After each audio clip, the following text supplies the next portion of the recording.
Welcome to the shop, everybody. I was asked to build multiple stools for a client, and I found a couple pieces of walnut that are really rough shape, just right off the mill and super dusty. I love these yellow marking crayons that you can get from Home Depot for walnut because everything else is really hard to see. And I basically cut out four squares, and then I take them over to my circle cutting jig that I made for my table saw, which I have a video on. If you haven't seen it, you'll have to check it out. And after running it through that jig, I get a nice clean circle like this. Like I mentioned before, I'm doing 3 of these circles, and this was the first one that turned out pretty good. And here are all 3 of them together. You can tell these are still in super rough shape. So I have to run them through my planer on both sides to get a nice flat and parallel reference point, and then on to sanding. Up next is working on the legs of these stools. I found a bunch of walnut in the shop that was kind of scrap pieces from various projects throughout the year. And then I went and marked them all so I had a reference point, ran them through my jointer and my planer to get these all nice and square and parallel to each other. I like to mark things before I run them through the planer just so I accidentally don't plane the wrong side, and it just keeps everything nice and flush.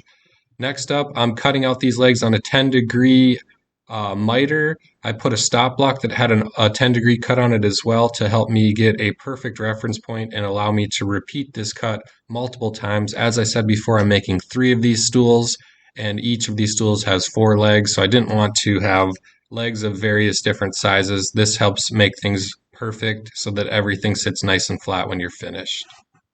Now for my layout of these legs, I like to use a flat reference point. The table saw is perfect for that. There's nothing more flat than that in my shop, and the fence is great to reference off of as well. And I'll set these legs out, I'll get my spacing, and then I'll actually take a piece of tape and put tape around the block so I know exactly where they go. And this allows me to measure and get an accurate mark for the stretchers that go across the top of these legs and across the bottom.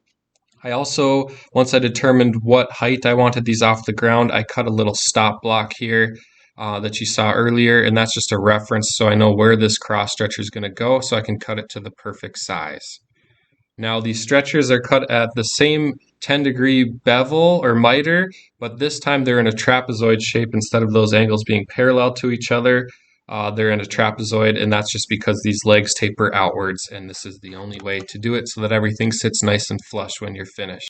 Once again, I'm using a stop block. This just allows you to get nice, accurate cuts, repeatable, and it's super easy to do. Here's kind of what the legs are going to look like. All I have to do next is put half laps in these top and bottom stretchers on all of the legs, and then they'll interlock together. These are just dry fitted right now. You don't want to glue anything together until you get those half laps figured out. And here you can kind of see what it looks like once those half laps have been cut.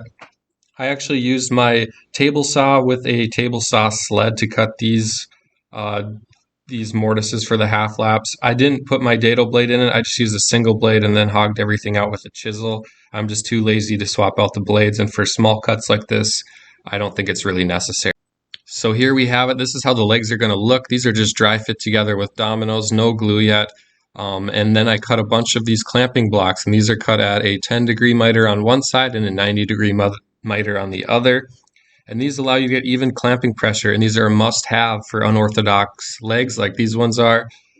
Without these, if you went to clamp this, it would just slide right up and you would not get any pressure on those joints at all. I like to use Starbond CA glue to attach these in the accelerator. It basically has an instant bond and it allows you to clamp right away. Use my promo code BUILT at your checkout to get 15% off your Starbond order, and thank you Starbond for being a sponsor of this video. Again, these are a simple way to get a nice even pressure, and then you just take a hammer and smack them off when you're done. I have way too much fun doing this, and honestly, the cleanup is very minimal. These all have to be sanded like crazy anyway, so a little bit of glue doesn't make much of an issue. Up next, we have a cool trick to flatten these legs. I did not come up with this. It's been around for a while, but you figure out where your high points are by rocking your leg back and forth on a flat reference, and you raise your table saw blade the tiniest amount. I just do it by feel, but I would guesstimate it's a 32nd, maybe a 16th at most. So to start, I had two legs that were slightly higher than the other, therefore it was rocking back and forth. I'm running one of those two legs, and you can still see there's a little bit of a wobble here. Now I'm going to flip it and run the other leg that was slightly higher than the rest through the same way. Just go real slow with this, and like I mentioned before, the blade is hardly above the surface at all. And eventually you'll be able to find that your table or your legs are completely flat like they are right here. This is a cool trick that works really well for flattening legs. I've been experimenting with texturing lately, and I bought a die grinder from DeWalt, and I've been doing a ripple effect around a couple different projects. I'm really liking how this adds a little bit more character and texture to the design, and one by one I add these ripples all the way across the diameter of the top. And finally, we're on to everybody's favorite part of the whole process, and that is the finishing. I'm using Rubio Monocoat Pure for this project. I think Walnut and Monocoat Pure are the best match for each other.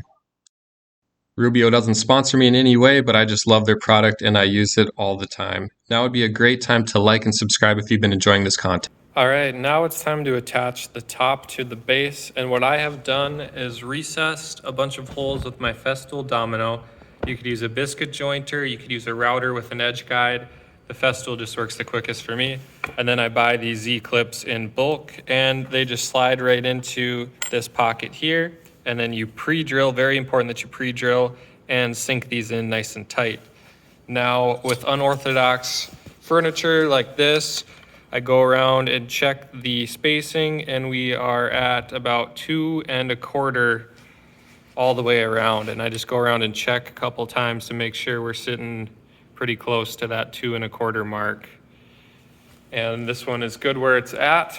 So I'm going to draw lines so I know if it shifts, if I'm still on square or not, and I'm going to pre-drill and attach all these Z-clips.